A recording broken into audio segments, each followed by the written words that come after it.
¿Cómo les va? Para mí es un gustazo hablarles de una de las figuras más extraordinarias de la historia política de América del Sur, como era Manuel José Joaquín del Corazón de Jesús Belgrano. Así se llamaba este muchacho que ya por el año 1790, apenas tenía 20 años, era considerada una de las inteligencias más notables de España y del mundo español en aquel entonces, porque fue el segundo promedio de la Universidad de Valladolid en 500 años. 4 años después, en 1794, y con 24 años, le ofrecieron ser secretario vitalicio del consulado aquí en el último virreinato creado por los españoles, que era el Virreinato del Río de la Plata, con un salario que hoy estaría cerca de los 300.000 pesos mensuales, con lo cual un muchacho a los 24 años, hoy con ese salario, podría tranquilamente decir: no me caliento más por nada, hago la plancha de por vida. Pero Belgrano no era así. Era el hombre que, además de haber sido el presidente del Colegio de Abogados de Salamanca y del Centro de Estudios Económicos de Salamanca, haciendo realidad aquello de que seguramente Natura no da lo que Salamanca no presta, como era un viejo dicho de nuestros padres. Salamanca allí estaba representada en este muchacho de una inteligencia brillante como era Belgrano. Cuando llegan los ingleses, entre 1806 y 1807, reúnen a los funcionarios de aquella ciudad que en realidad era un gran villorio, como era Santa María del Buen Aire, en donde solamente vivían 40.000 habitantes y de los cuales sabían leer el 10%. Casi todos, incluso el obispo Rey, termina diciendo, entre otras cuestiones, que él no tiene problemas en hacer la voluntad de Dios, que ahora dispone que seamos súbditos de la corona inglesa como antes de las españolas. Una cosa de ubicuidad de las jerarquías católicas que llega hasta nuestros días. Lo cierto es que Belgrano se rehúsa y empieza a hablar de que él prefería amo viejo a ninguno, y termina prácticamente en la clandestinidad, escapándose a la banda oriental, en donde comienza a prefigurar la resistencia que va a terminar formando aquello que el 12 de agosto de 1806 fue la reconquista del pueblo de Buenos Aires, de aquellos 3.000 soldados ingleses que la habían tomado. Lo cierto es que Belgrano, a partir de ese momento, se convierte en una figura clave de un pensamiento propio, que 4 años después va a terminar configurando, junto a su gran amigo Mariano Moreno y Juan José Castelli, el Cabildo Abierto del 22 de mayo, en donde 165 personas, ni una más ni una menos, deciden inventar un nuevo país sobre la tierra. Ese Belgrano excepcional termina siendo el secretario de la Junta, termina siendo el vocal de la Junta, y junto al secretario Mariano Moreno escriben la plataforma política de la Revolución de Mayo, que va a ser el plan de operaciones. Y como no había militares, como no había celulares, como no había Facebook, como no había televisión ni radio, tenían que empezar a seducir y a enamorar a los pibes fundamentalmente de que tenían que hacer una revolución para constituir un país que Belgrano ya soñaba independiente. Se pone las ropas de militar y termina convirtiéndose en el mejor de nosotros, como diría José de San Martín,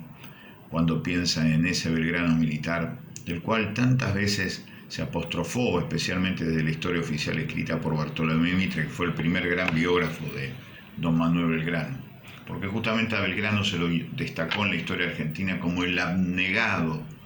abogado. Ese abnegado es un adjetivo curioso que usa Mitre, pero que se fue imponiendo en generaciones argentinas a partir de revistas como El Villiquen, que terminaban traduciendo esa historia oficial escrita por Bartolomé Mitre. Lo cierto es que Belgrano fue mucho más. Fue una de las cabezas más lúcidas del siglo XVIII y siglo XIX,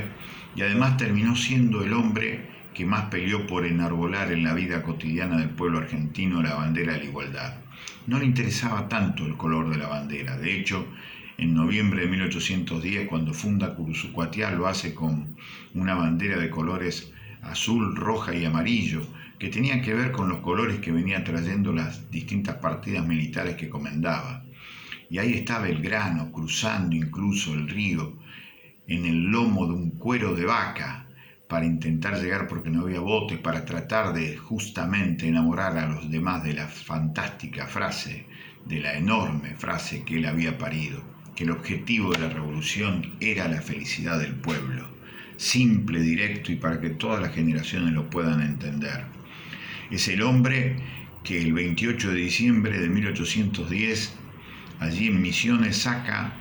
un conjunto de 30 puntos de los pueblos misioneros en donde dice, entre otras cosas, que el Estado se hará cargo de darle trabajo a la gente mayor de 18 años y se hará cargo de la educación de los que tuvieran menos de 18 años y que la tierra será repartida de formas iguales y a cada familia se le dará las herramientas para trabajarla.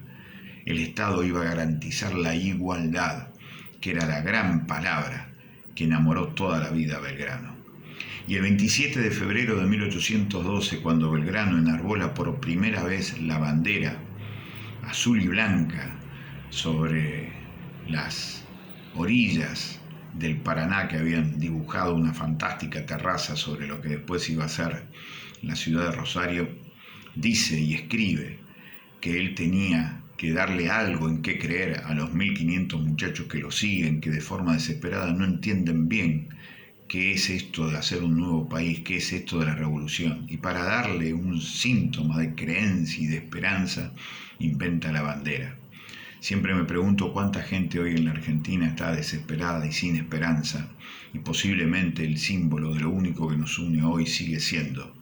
aquel desesperado intento de Belgrano de hacerles creer que iban por una revolución, por la igualdad, aquello del 27 de febrero de 1812.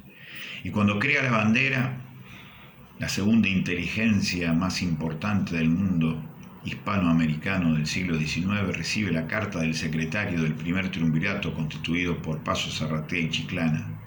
El secretario va a ser siempre un agente de los intereses ingleses, Bernardino Rivadavia, en donde le dice: deshágase de esa bandera, olvídese de ella, o será juzgado por haberla creado. Y Belgrano responde con un gran desgarro interior: quédese tranquilo, señor secretario, que esta bandera fue pensada para el momento de una gran victoria, pero como esa victoria está lejana, la desharé y no quedará ni memoria de ella. Cuánto dolor que hay en esa frase de Belgrano. Pero ahí seguirá Belgrano, irá al norte y de nuevo le dirán que no tiene sentido defender Jujuy y Salta, que se lo deje a los españoles, y ahí Belgrano se revela frente a Buenos Aires, porque él sabe que está en un país enemigo de Buenos Aires y él lo representa a ese país. Y cuando llega con 200 desesperados a Jujuy, empieza a darse cuenta que había en la mujer una fuerza muy importante política, y es cuando la convoca Juana Zurduy, no solamente para que sea oficial de su ejército, sino para que, hablando la lengua de las masas, que era el quechua, hace que aquellos 200 que llegan en marzo de 1812 se convierten en 5000, y el 24 de septiembre de 1812 logran una victoria extraordinaria como es en Tucumán, y luego ganan en Jujuy, y va hacia lo que es el Alto Perú, lo que es hoy Bolivia, y aunque pierdan Vilcapugio y Ayohuma, todavía quedan las crónicas de aquella batalla en donde Belgrano, el general, el primero que debía salvarse, era el último en retirarse del campo de batalla, y todavía dicen que en las banderas que quedaron de aquella batalla está la sangre de Belgrano, que paralizó de esa manera la masacre a los que huían de aquella derrota. Una valentía extraordinaria, una cabeza notable que pretendía la unidad de América del Sur con un Congreso, con un parlamento de representantes de todos los pueblos de América del Sur, y sí, con el descendiente Tupac Amaru como presidente de eso. Un parlamento, una democracia parlamentaria republicana monárquica, porque el Inca era la síntesis de todas las identidades de América del Sur. Ese Belgrano va a decir en 1813, 35 años antes del manifiesto comunista, que él había conocido dos clases de personas: la ínfima minoría que manejaba prácticamente todo e imponía los deseos de la propiedad por encima de las grandes mayorías que estaban al servicio de esa minoría. Las clases sociales, dichas por Belgrano en 1813, 35 años antes del texto fundacional del comunismo como fue el manifiesto, escrito por Marx y Engels en el año 1838. Y ahí está Belgrano,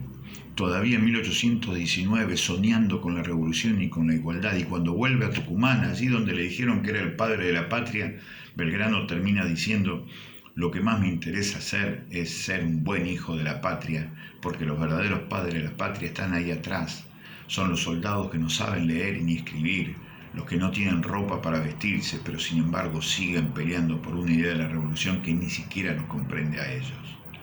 Ese Belgrano que en Tucumán fue declarado padre de la patria, en Tucumán lo engrillan, porque junto a su amigo Martín Miguel de Güemes habían declarado el fuero gaucho, es decir, el documento que hacía que cualquier persona, por más que no supiera leer y escribir, por más que no tuviera propiedades, era considerada ciudadana. Y eso no lo pueden perdonar nunca los terratenientes de Tucumán, de Salta y Jujuy. Por eso lo van a terminar matando a Güemes. Y a Belgrano, en ese 1819, lo terminan engrillando. Nada más y nada menos que a Belgrano. Cuando el 20 de junio de 1820 Belgrano se muere en la más triste de las soledades, termina siendo quizás la metáfora más extraordinaria de aquel que quiso enarbolar en la vida cotidiana de las argentinas y los argentinos la bandera de la noble igualdad. Porque como dice el himno, escrito por aquel pibe de 25 años que era Vicente López y Planes, vamos a ser felices y vamos a vivir con gloria el día que en el trono de la vida cotidiana esté la noble igualdad, la verdadera bandera que quería hacer flamear don Manuel José Joaquín del Corazón de Jesús Belgrano, el hombre tal vez más desgarrado, el revolucionario más extraordinario que quizás pisó estas tierras. La metáfora final tiene que ver con el origen y el principio de nuestro libro que se llamó Los Caminos de Belgrano. Cuando llegué a Humahuaca, a 3.600 metros, me encontré con el lugar en donde Belgrano, con un catalejo, observaba los movimientos de los españoles que iban y venían por allí. Me puse a pensar en la cabeza de Belgrano, me puse a pensar en los ojos que miraban el catalejo, en los ojos de Belgrano. ¿Qué hacía ahí, en ese lugar bellísimo, pero de una soledad profunda, como si fueran testigas esas montañas del origen del universo? Ahí estaba Belgrano en medio de esa soledad, la segunda cabeza más importante del mundo hispanoamericano, el hombre que recibía 300.000 pesos por mes como secretario vitalicio del consulado y que lo había dejado de lado por el sueño colectivo de la revolución,